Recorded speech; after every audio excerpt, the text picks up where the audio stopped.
In this video, we'll take a look at the formation of acetals and ketals. And like usual in my videos, I will have timestamps in the description with a short explanation of what I'll be talking about at each point. And of course, I'll have the timestamps for the problems that I'll be doing at the end with a short description of what those problems entail. So with that, let's jump right into it. So acetals and ketals formed by acid-catalyzed nucleophilic addition of an alcohol to a carbonyl group, either an aldehyde or a ketone. If it is nucleophilic addition of an alcohol to an aldehyde, that will make the acetal. And if you're adding that alcohol to the ketone, that will make a ketal. And I'll get into the mechanism here shortly.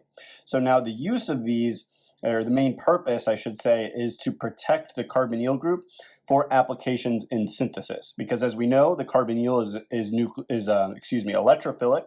So a good nucleophile could attack that electrophilic carbon of the carbonyl.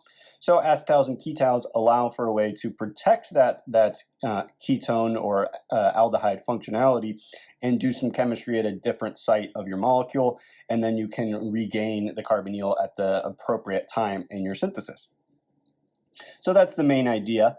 Now, what the general reaction scheme looks like is as follows. So you'll start with your ketone or aldehyde, depending on your specific molecule. So I have it abbreviated with 2 R groups here. To be specific, that is a ketone, but one of the R groups, if they became a hydrogen, then you would have an aldehyde. So I'm just going to show this as representative of both, the way I have it drawn. Then you will add an alcohol, which I have indicated as R'(OH) here. And you need acid or base catalyst to initiate this process to form the hemiketal or the hemiacetal. Now, the hemi just means half, like in that's what the prefix means. So a hemiketal means we're halfway to a ketal. Same with hemiacetal. And what you're looking for in the hemiketal is that you have an OH, which is derived from the carbonyl oxygen, and then your OR', which was added from the alcohol in either case. If it's a hemiketal, you're going to have 2 R groups. If it's a hemiacetal, one of the R groups is a hydrogen. Now, you may wonder why you need the catalyst.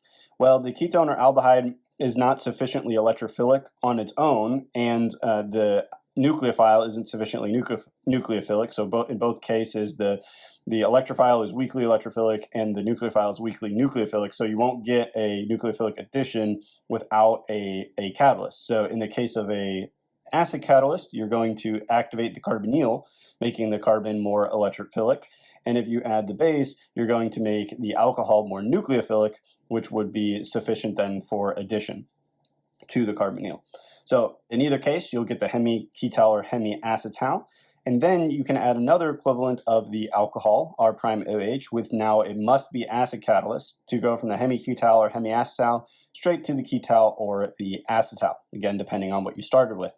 Now, I'll go through the mechanism of the base catalysis and why you cannot form the ketal or acetal in presence of base, and that's very useful that you can't create the ketal or acetal in base, because it allows it to be, the acetal or ketal to be stable in base, so it's not going to degrade in that type of situation. So I've shown explicitly the hemiketal and hemiacetal, but usually this reaction scheme will go directly from the ketone or aldehyde to the ketal or acetal, skipping this step entirely. But in order to do that, you need acid catalyst only to go all the way through. If you had base catalyst, it's going to stop at the hemiketal or hemiacetal. All right, now let's define a couple things here. So I mostly just want to define the actual acetal and ketal differences. I've kind of mentioned it a couple times, but here I want to dedicate its own little section to this. So the acetals are derived from aldehydes, so that's this group here on the left. So the hemiacetal, like I mentioned before, has the OH group and then an OR' from the alcohol addition. And again, hemi just means half, so it's halfway to the acetal because you have 1 OR group. And then it's an acetal, so you have to have an R group and then the hydrogen, which was from the original aldehyde. Then the acetal, you now have 2 equivalents of the alcohol adding, so that'll give you OR' at both spots, and then this R group actually should be a hydrogen. You may be wondering why that was like that. That's a mistake. So that R group should be a hydrogen, again, because it's from the original aldehyde. So that is that one. And then the hemiketals and ketals are derived from ketones. Again, now this is correct to have two R groups which come from the ketone starting material. And then the hemiketal has the OH group and one addition of the OR prime, the alcohol, and then the ketal, of course, has two OR primes. So no real difference in the ketals versus acetals except for what your starting material was. The mechanism is all identical. All right, now we'll take a look at the reaction mechanism. So as we looked at in the reaction scheme, there is two types of mechanisms. The hemiacetal or the hemiketal can be synthesized in acid or base catalysis, which means that there's two mechanisms, either the acid catalyzed or base catalyzed formation. And again, I want to reiterate this, the acetal or ketal cannot be formed in base. So in the base catalysis and the base catalyzed reaction in general, the final product is only the hemiacetal or hemiketal. All right, so first we'll go through the base catalysis mechanism. So here are the first few steps. So in base catalysis, the very first thing that you have is your alcohol in presence of a strong base. So that alcohol proton has a pKa of about 15, give or take, depending on the identity of the alcohol. And that is sufficiently acidic for a strong base like OH, hydroxide, or something similar to remove that proton in the first step. And in general, acid-base reactions are much faster than substitution or addition or any other type of reaction mechanism. Acid-base is simply faster. So because of that, the very first step is deprotonation of the alcohol to make the alkoxide, which is R prime O minus. Now, what you've done is transformed the alcohol, which is a weak nucleophile, into the alkoxide, which is an excellent nucleophile, and also it's a sufficient base, which doesn't matter here, but it's worth mentioning. So now you've made this good nucleophile, so the alkoxide can now attack your electrophilic carbonyl in this step here.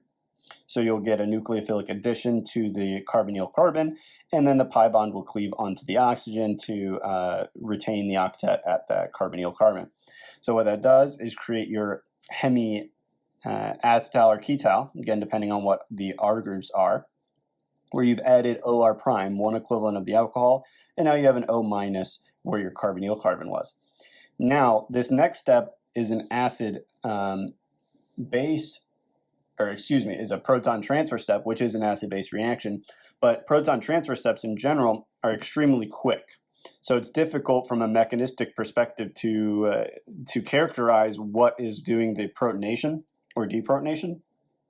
So mechanistically, it's often accepted that you can use the solvent or any other acidic proton that you have in your system. So in this case, we would have water as a byproduct in the first step here. So you can deprotonate the water, or you could deprotonate another equivalent of the alcohol. It doesn't really matter, but you're transferring a proton is all the point is here. So then what you do is now this is the hemiketal or hemiacetal, and this is the final product. And I want to reiterate this, that you're done here. But I want to illustrate what would be necessary for the formation of the ketal or acetal in the basic media and why that doesn't happen. So once you get to this step, what you would need to do is use another equivalent of the alkoxide. Again, remember that there is Avogadro's number of molecules floating around in any solution. So if you form the alkoxide, you can certainly use two molecules because, again, Avogadro's number is 6.022 times 10 to the 23rd.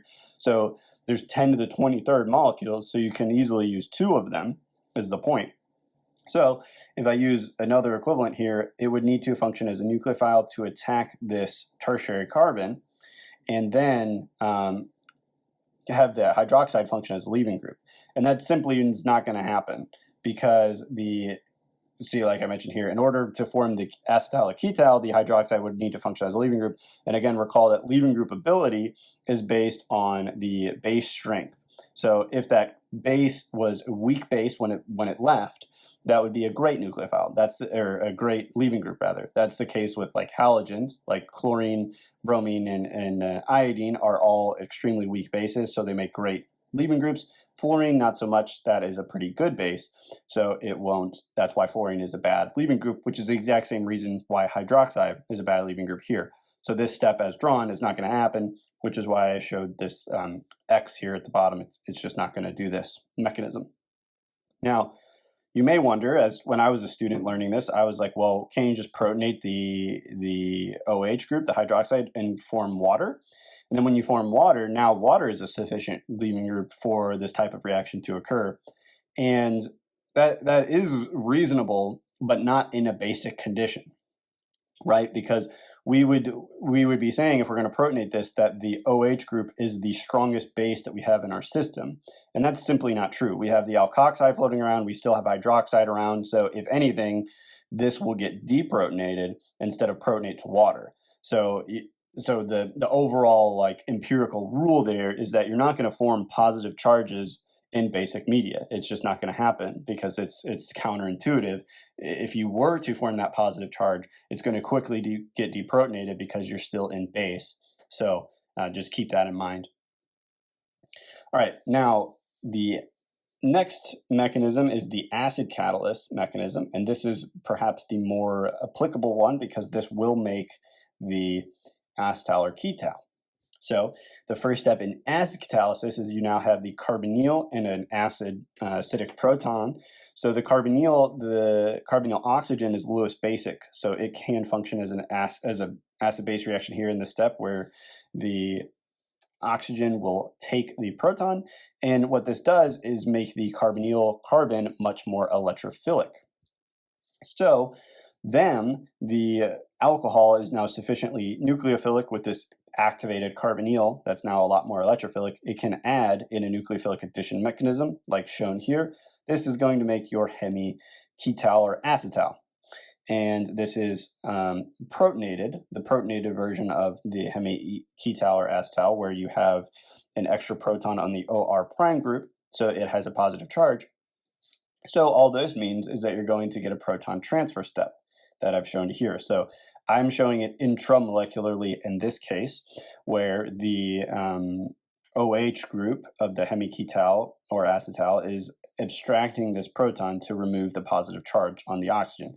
Remember, the OH bond is going to cleave onto the oxygen to stabilize that charge and make it neutral.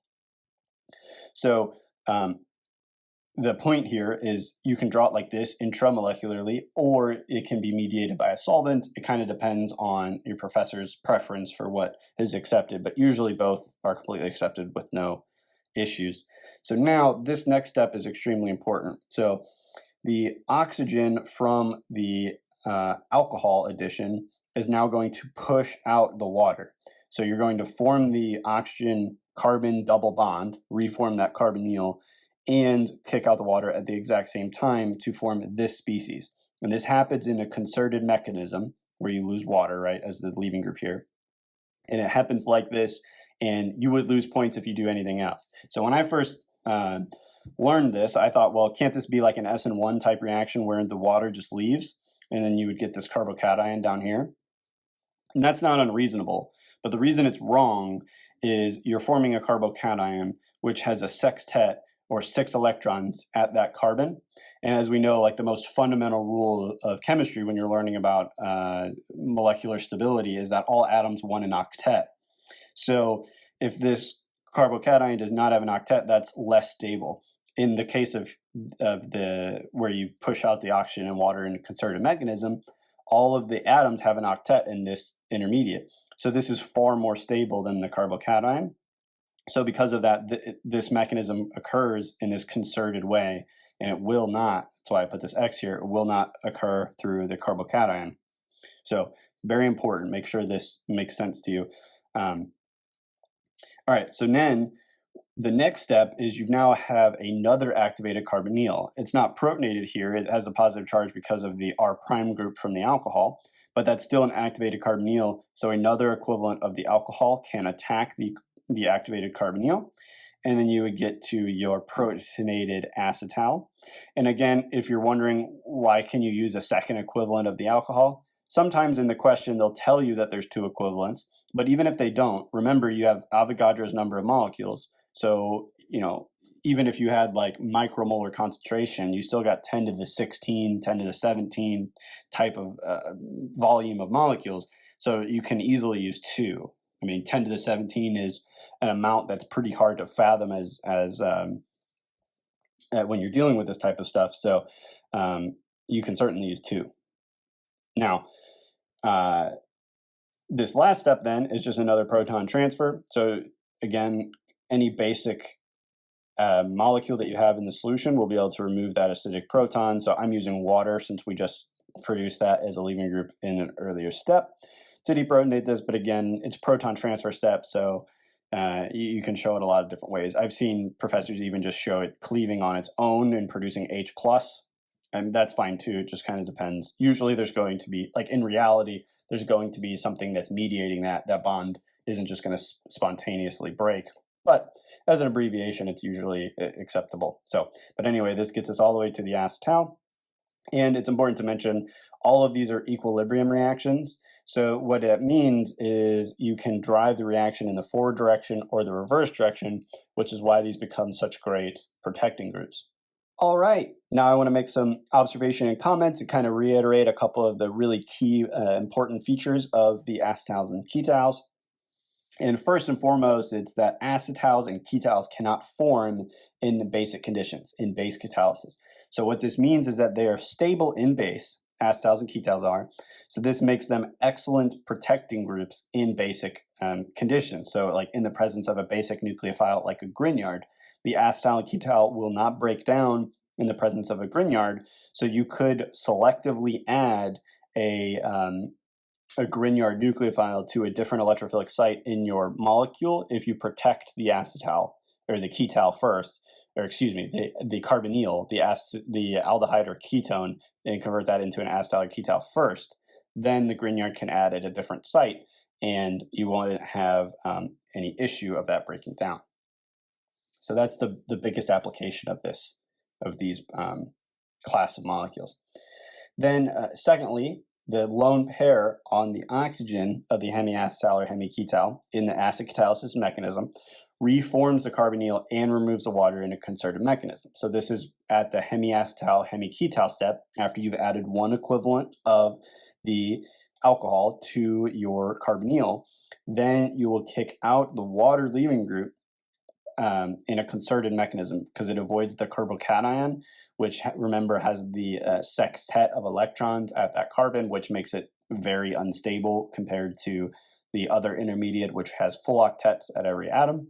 So this is going to happen in this way. You can easily lose points if you don't do this step correctly because there is an actual thermodynamic driving force there. There is a difference in energy of the two intermediates, so one of them is far more likely to occur. It's like in SN1 reactions, if you're going to form like a secondary or tertiary carbocation, it's far more likely because of energetics for the tertiary to form. Same kind of idea here. Then thirdly, hemiacetals and hemiketals are only the final product in base catalyzed formation because remember, like we showed, you would need the hydroxide to function as a leaving group, which just simply won't happen for you to form the acetal or ketal in the base catalysis mechanism. So the only product is going to be the hemiacetal or hemiketal. But in acid, the hemiacetals and hemiketals are extremely reactive, so the final product in those cases are going to be the acetal or ketal. So pay careful attention to the catalyst. And lastly, like I mentioned, all of these reactions are equilibria, so you can drive the reaction in the forward direction or reverse direction depending on what you want to do. And as you notice, water was a product in many of the reactions. So in actual synthesis, you can just remove the water, which is relatively easy to do, and that will drive the equilibrium in the forward direction by Le-Chatelier's principle. So it depends on what you want to do because there are other ways that you can drive the reaction in the other direction. So the fact that it's equilibria just allows you to control what you're forming, which product you want. All right, for the remainder of the video, we'll work through several example problems and work through the process of what you need to do. So here in this question, we are asked to label each of the following as an acetal, ketal, hemiacetal, or hemiketal. So this question is really just reiterating the definitions of hemiacetals and all of these things.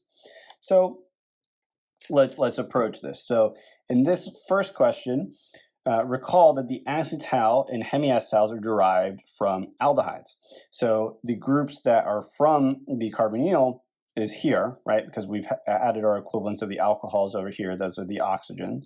So these are like our OR primes that we showed in the general examples. So here then, these are two R groups. So this is derived from a ketone because we don't have a hydrogen there. Now, specifically, is this a hemiketal or ketal? Well, there's no OH here, so it can't be a half ketal, it's a full ketal. So this is in fact a ketal. And you could abbreviate this entire structure to make it look more like the definition example like this. So now the only thing that's different from our the general example is that this is cyclic, so you have the R primes connecting together, but it doesn't really change the approach at all. All right, now if we look at this next one, the R group here has changed to a hydrogen, so this is derived from an aldehyde. Once again, we do not have an OH group, so this is an acetal. All right, so now you can abbreviate this like so.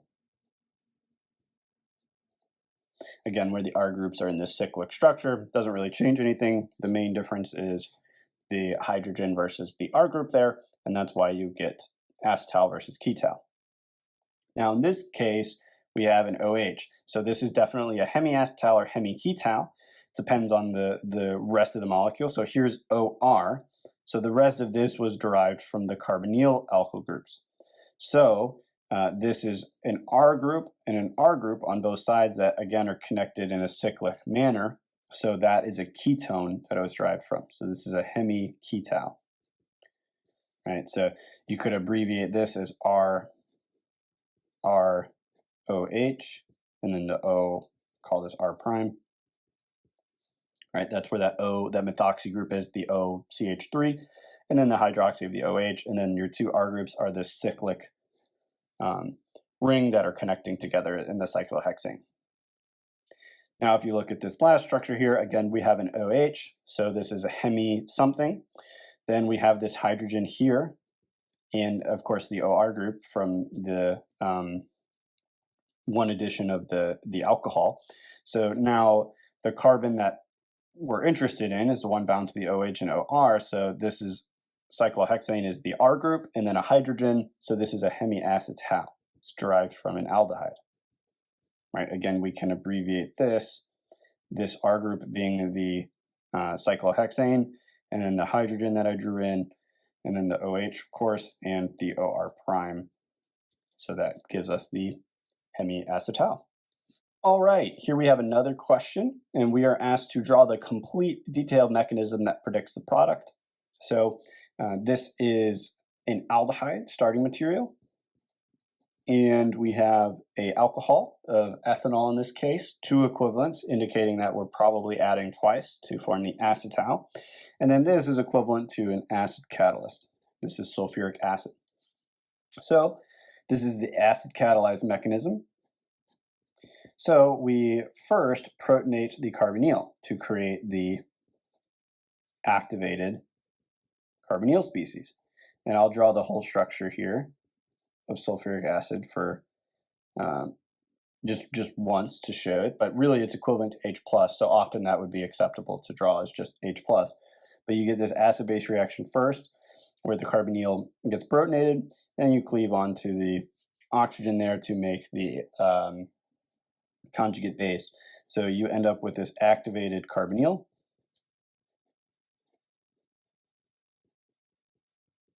And then, of course, we produce HSO4 minus as a byproduct, which I'll just show as minus HSO4 minus. Now we've activated our electrophile, so our ethanol nucleophile is sufficiently nucleophilic to add at that position, so that's what will happen.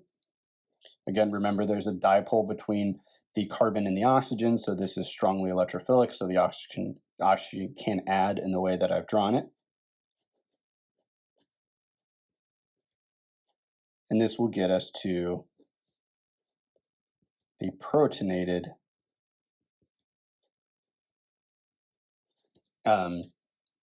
hemiacetal here. All right, so now you need to undergo a proton transfer step. And again, as I mentioned when I was first introducing this, proton transfers can be done facilitated by solvent or something else, or in this case, I'm going to draw it intramolecularly because it's the easiest to draw mechanistically. So I'm going to show that the hydroxy group will remove this proton and put the electrons onto the oxygen. That's completely acceptable. In reality, there's probably a solvent that is involved here. If these were all your reaction conditions, as I mentioned, as I've shown it here, this would have to be intramolecular. But again, when you do these reactions, there might be a little bit of water or something. This is probably aqueous sulfuric acid. It's not going to be fully concentrated, pure sulfuric acid. So, there's something involved here probably, but you can show it intramolecularly like this and it's completely fine. So don't dwell on that too much. So that's going to make the protonated hydroxy, the water leaving group here. All right, now this step is very important, and anything else is wrong if you draw anything else. So here the oxygen from the alcohol will remove the water in this concerted mechanism. Again, see the mechanism explanation because I illustrate why it has to go through this. If you just have water leave, you're going to form a carbocation, which is much more unstable than this intermediate, because in the carbocation, not all atoms have an octet, but in this intermediate, they do. All right, so now what you've done at this point is activated the carbonyl. So another equivalent of the alcohol can attack, because this is now sufficiently electrophilic for the alcohol to attack it in another nucleophilic addition type mechanism. Right, and now here I'm going to draw this a little bit differently. So I'll explain this, but I'll just draw the product first. All right, so here's our product. So what I've done is I've gotten rid of this hydrogen just by not drawing it. It's still at that carbon, I just haven't drawn it because it's now understood. And this ethanol is this moiety here. And then of course your leaving group was the pi bond onto the oxygen here. So you get your ethoxide group that is there, and that's why these are the same structure. And then lastly, to get to your acetal, instead of this protonated acetal, you have another proton transfer. Again, what is mediating the proton transfer is kind of up in the air, but we did just produce water in this step here. So water is sufficient to remove this proton, and this will get you to the final product. Again, I'm not going to show the hydrogen there because it's understood, but here is your final acetal product. And again, these are all equilibrium arrows, so you could draw these as equilibrium arrows here in the mechanism, and that's most accurate. But you wouldn't lose points if you drew it this way, at least. It depends on your professor, but usually you wouldn't lose points, especially in the first type of experience with this stuff. So, but the point is, since they are equilibrium, you can go in the reverse mechanism. You could go from the acetal to the carbonyl, and it's the same mechanism, just in the reverse order. So you would protonate these oxygens first. You would cause it to leave, the alcohol moiety to leave to get to here, and then you just keep going in the reverse direction. All right, here we have another question. Again, we're asked to draw the complete and detailed mechanism that explains the product formation. So we have a ketone starting material. And here we have a diol, which means that we don't need two equivalents because this can add to the carbonyl twice on its own because there's two nucleophilic sites. And then this is tosic acid. And this is a structure that I think you should have memorized. So what this is a toluene. So it's parasulfuric toluene. I'm not sure the actual name, but this is how I remember it. So first of all, toluene is a methylbenzene, like this. And then, oops, I missed a C here.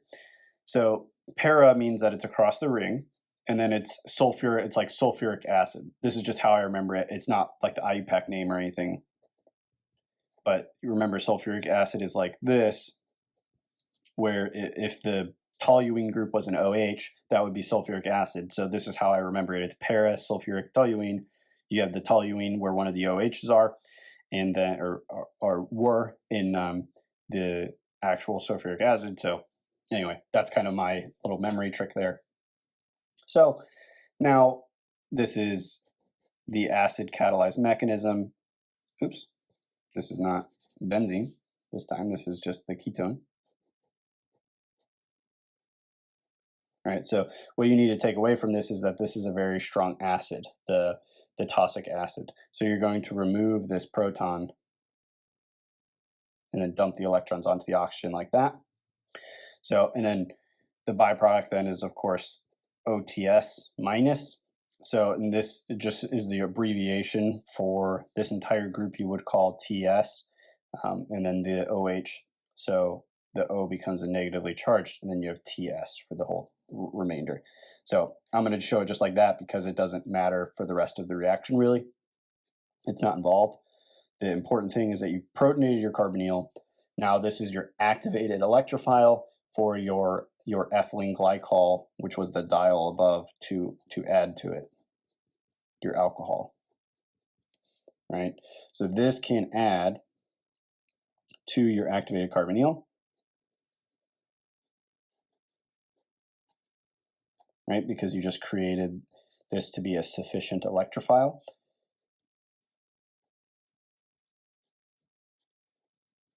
Right? So this is where students get lost very commonly. So keep track of what bonds are being created and formed. So, or created and destroyed, I should say. So this oxygen is creating a bond to the carbonyl carbon. So here, this O oxygen carbon bond. You have done nothing to this hydrogen yet. So that hydrogen stays on that center. So the positive charge moves from this carbonyl oxygen to the alcohol oxygen. You retain the two carbons here completely unchanged. So they're bound at the same oxygen. And then you have the OH at that second carbon there. And you've dumped the electrons in the pi bond onto this oxygen of the carbonyl. So of course that is now neutral. All right, now you have a proton transfer step.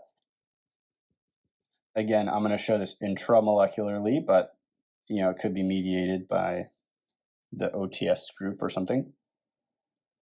So I'm going to show it like this, where you're producing water now, which is your good leaving group that we will use in the next step.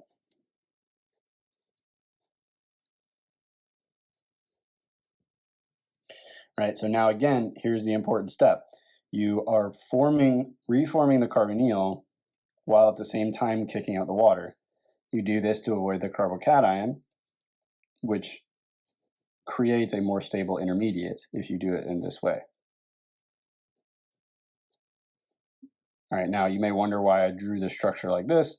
Well, it's because I have a little bit of foresight here at this point because we've created a new carbonyl, activated carbonyl. So our second alcohol, which is in the same molecule, can add to that in the same type of nucleophilic addition mechanism. So that's what's going to happen here in this next step. This oxygen of the hydroxy will attack here and kick up the oxygen, the pi bond onto the oxygen just like that.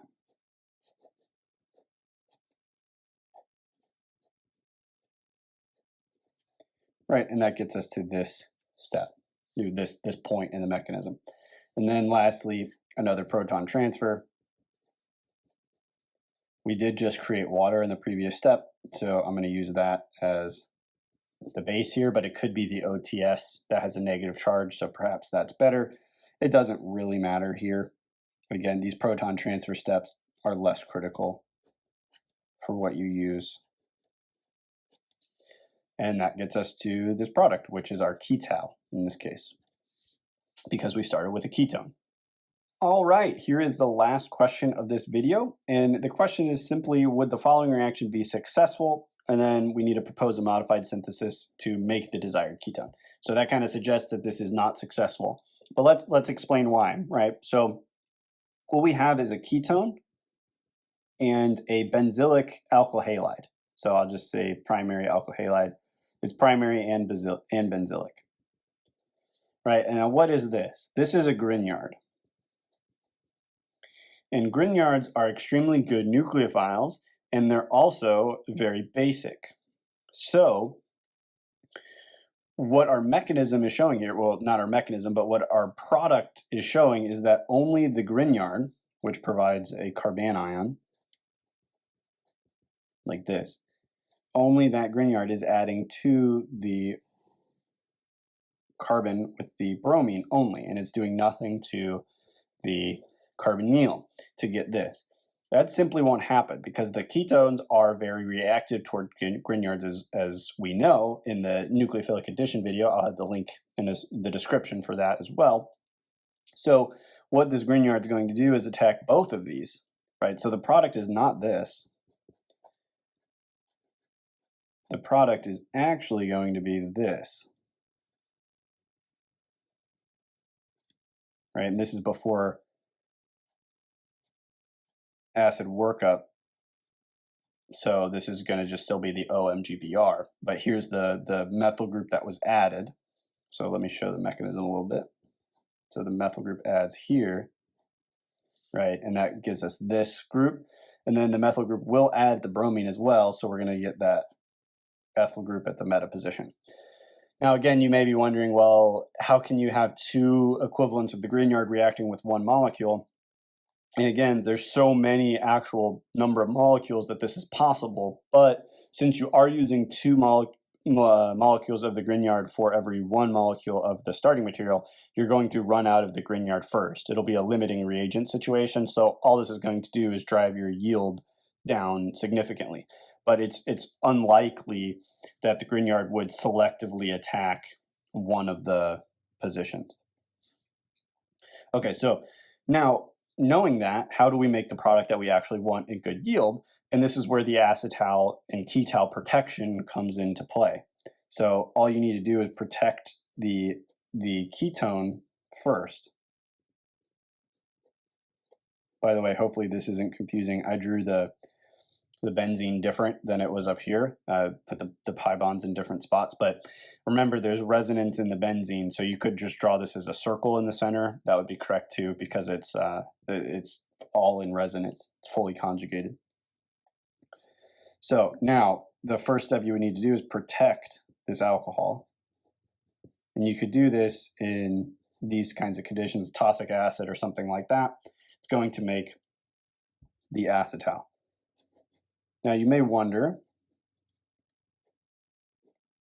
that's a benzylic bromine here. It's a benzylic alkyl halide, right? So the carbocation would be pretty stable compared to many other types. So is SN1 possible here? And yeah, it's possible. But remember, SN1 usually occurs when like nothing else works. And the reason for that is because you just have to spontaneously break a bond. Remember, in the beginning of an SN1 mechanism, you're just breaking the carbon-halogen bond. And that's like hard to do. The only reason it works in SN1, like I mentioned, is because there's nothing else that can happen in SN1 reactions. Like your reaction conditions allow for nothing else to occur. But here it's different because we have the carbonyl, so you can have this Lewis acid, Lewis base reaction, which is much, much faster than a spontaneous bond breaking for like no reason, like the bromine carbon bond breaking.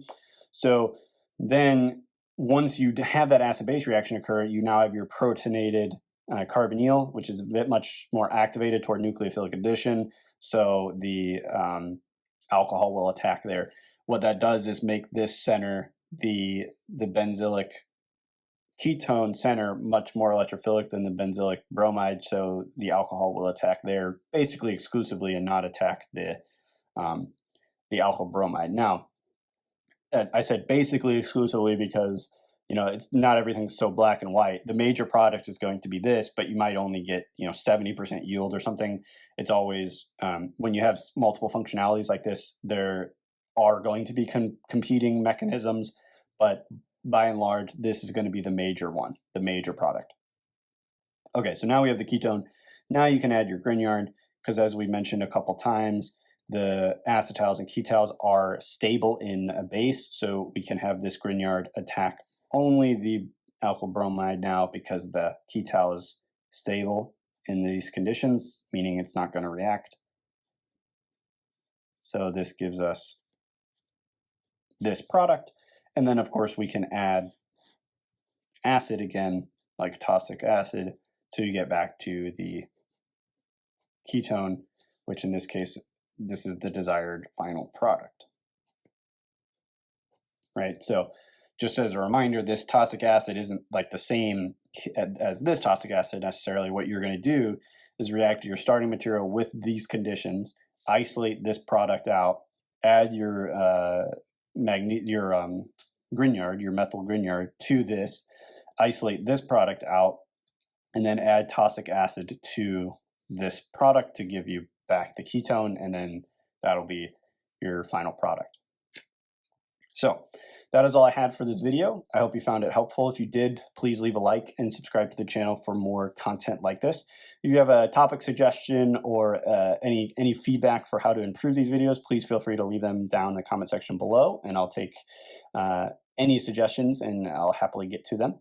And that's all I have, so I hope you have a great day, and I'll see you in the next video.